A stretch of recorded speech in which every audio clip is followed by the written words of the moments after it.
दोस्तों, आज की यह कहानी 3 जवान सन्यासियों और एक सुंदर विधवा महिला की है जो गांव की वेश्या थी। ये कहानी रहस्य, रोमांच और बदलाव से भरी हुई है। कैसे इन सन्यासियों की मुलाकात इस महिला से होती है और कैसे यह कहानी एक अनोखे मोड़ पर पहुंचती है, जानने के लिए इसे अंत तक जरूर सुने।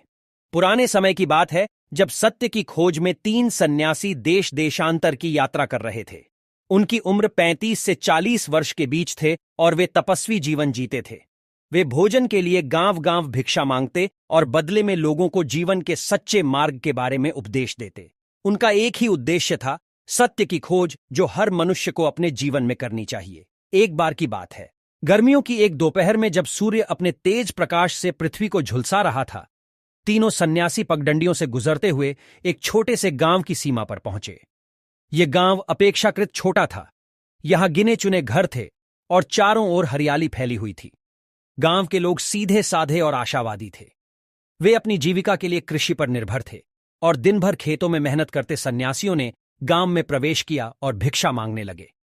वे एक एक घर जाकर भिक्षाम देही कहकर अन्न और जल मांगते। गांव के लोग श्रद्धा से उन्हें भोजन देते और उनके उपदेश को ध्यान से सुनते। कुछ लोग अपनी समस्याएं भी उनसे साझा करते, जिनका सन्यासी धैर्यपूर्वक समाधान बताते। धीरे धीरे पूरे गांव में उनकी भिक्षा पूरी हो गई, लेकिन गांव के एक कोने में एक झोपड़ी थी जो सबसे अलग थी। वह गांव के अंतिम छोर पर खड़ी थी और वहां कोई जाता नहीं था। भिक्षा के दौरान एक सन्यासी ने एक ग्रामीण से पूछा, भाई, ये झोपड़ी किसकी है? हमने पूरे गांव से भिक्षा ले ली, लेकिन इस घर से नहीं। ग्रामीण का चेहरा अचानक गंभीर हो गया। उसने धीरे से कहा, बाबा जी, उस झोपड़ी में मत जाइए, वो आपके लायक स्थान नहीं है। सन्यासी ने आश्चर्य से पूछा, ऐसा क्यों? वहां कौन रहता है? ग्रामीण ने संकोच से कहा, वहां एक विधवा स्त्री रहती है, लेकिन अब वह एक वेश्या बन चुकी है। गांव के सभी पुरुष रात में उसके पास जाते हैं। वह अत्यंत सुंदर है और जिसने भी उसे देखा वह खुद को रोक नहीं सका। उसकी काली गहरी आंखें और आकर्षक शरीर किसी को भी मुंह में डाल सकता है। तीनों सन्यासी ग्रामीण की बात सुनकर एक दूसरे की ओर देखने लगे। उन्होंने एक दूसरे को इशारा किया और उनमें से एक ने कहा, ठीक है, हम वहां नहीं जाएंगे। ग्रामीण संतुष्ट होकर चला गया, लेकिन सन्यासियों के मन में जिज्ञासा जाग उठी। वे सोचने लगे, क्या सच में इस महिला का सौंदर्य इतना प्रभावशाली है? क्या यह केवल उसकी सुंदरता का आकर्षण है या कुछ और? आखिरकार तीनों ने निर्णय लिया कि उन्हें इस महिला से मिलना चाहिए। वे देखना चाहते थे कि वह कैसी है और क्या वास्तव में उसका आकर्षण इतना शक्तिशाली है कि कोई भी उसके वश में हो जाए।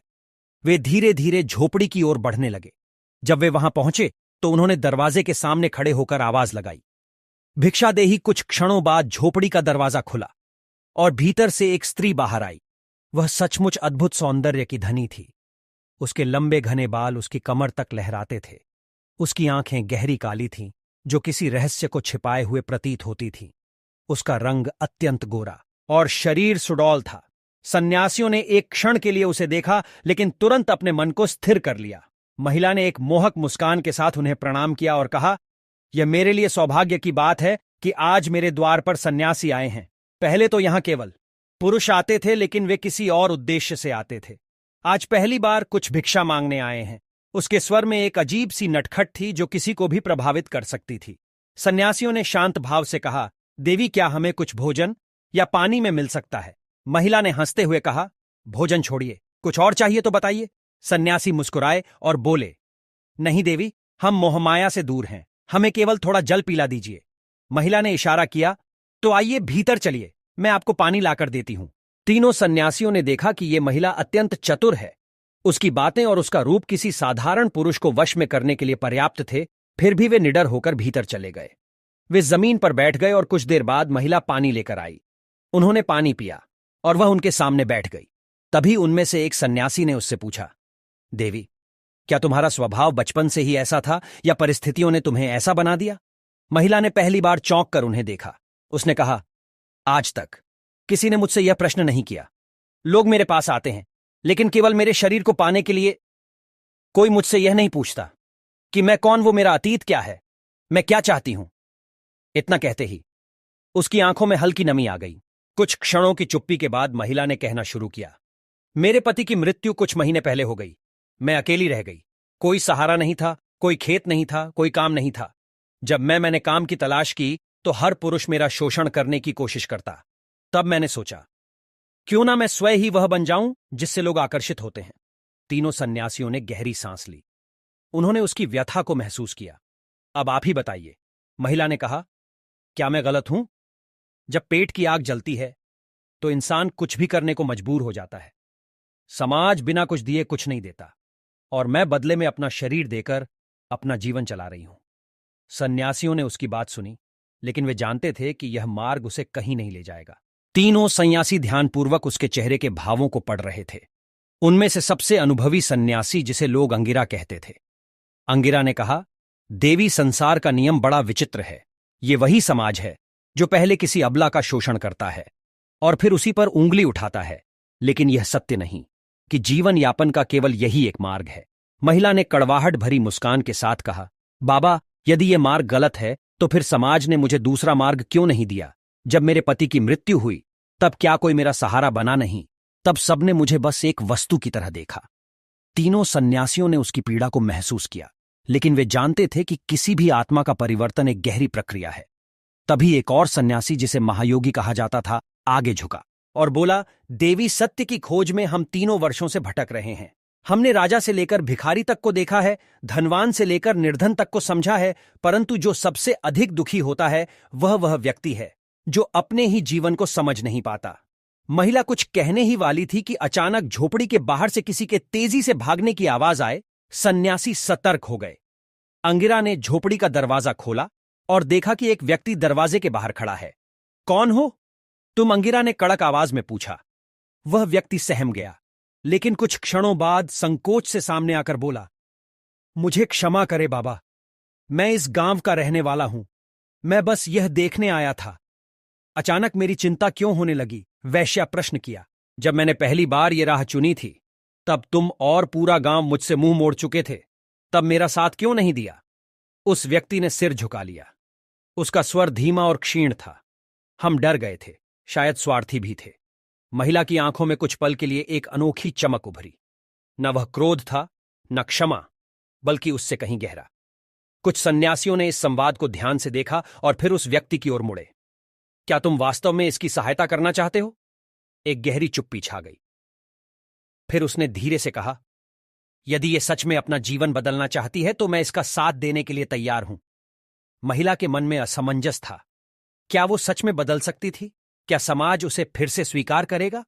उसकी आंखें उत्तर खोज रही थीं। उसने सन्यासियों से पूछा, बाबा, यदि मैं ये राह छोड़ दूं तो क्या लोग मुझे अपनाएंगे? क्या वे मेरा अतीत भूल पाएंगे? महायोगी मुस्कुराए। देवी, जल चाहे जितना भी मैला हो जाए, समय और धैर्य के साथ वह फिर से निर्मल हो सकता है।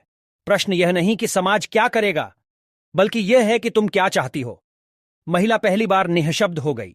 किसी ने उससे यह प्रश्न पहले कभी नहीं पूछा था, लेकिन इससे पहले कि वह कोई उत्तर देती, बाहर हलचल मच गई।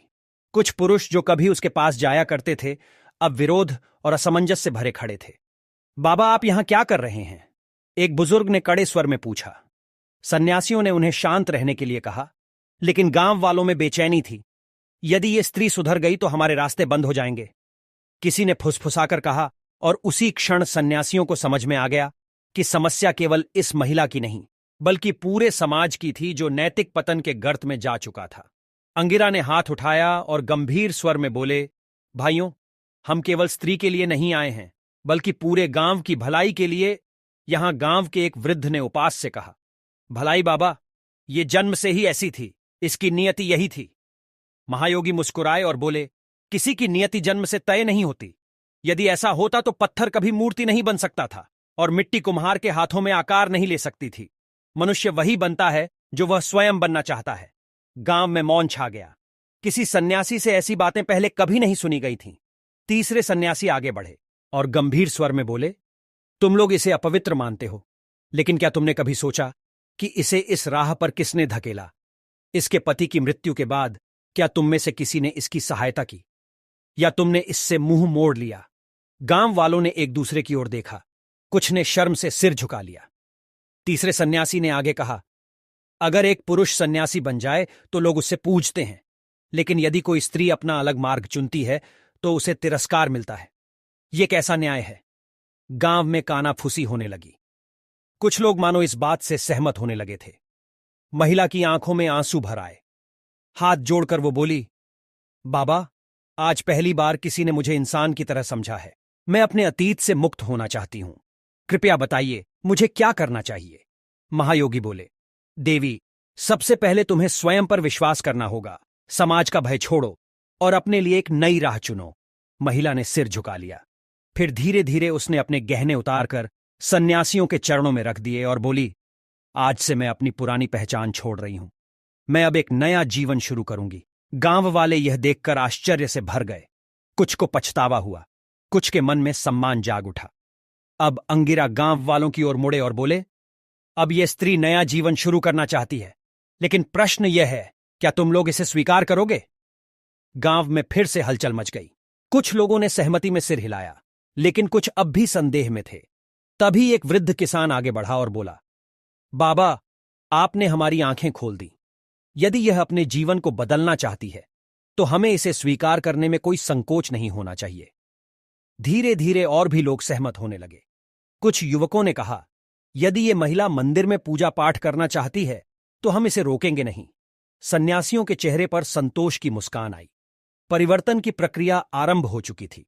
तीनों सन्यासियों ने महिला को आशीर्वाद दिया और कहा, अब तुम अपने जीवन को उस सत्य की ओर मोड़ो जिसकी तुम वर्षों से उपेक्षा कर रही थी। जो भी कठिनाई आए, धैर्य मत खोना। सत्य का मार्ग कठिन होता है, लेकिन यही तुम्हें वास्तविक आनंद देगा। गांव वाले अब पूरी तरह शांत हो चुके थे। कई लोगों ने महिला से क्षमा मांगी और उसे नया जीवन शुरू करने के लिए प्रेरित किया।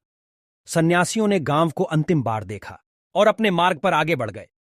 महिला ने उसी दिन से गांव के मंदिर में पूजा पाठ शुरू कर दिया। उसने अपना समय भक्ति सेवा और सत्संग में लगाना शुरू कर दिया। धीरे धीरे गांव के लोग भी उसे स्वीकार करने लगे। जो लोग कभी उसकी ओर गलत दृष्टि से देखते थे, अब वे भी उसका सम्मान करने लगे। गांव की अन्य स्त्रियों ने भी उसमें प्रेरणा देखी। वे समझ गए कि आत्मसम्मान से जीने का दूसरा मार्ग भी हो सकता है। और इस प्रकार एक महिला का निर्णय केवल उसके लिए ही नहीं, बल्कि पूरे गांव के लिए परिवर्तन का कारण बन गया। दोस्तों, इस वीडियो के बारे में आप क्या सोचते हैं? अपनी राय कमेंट में जरूर बताइएगा।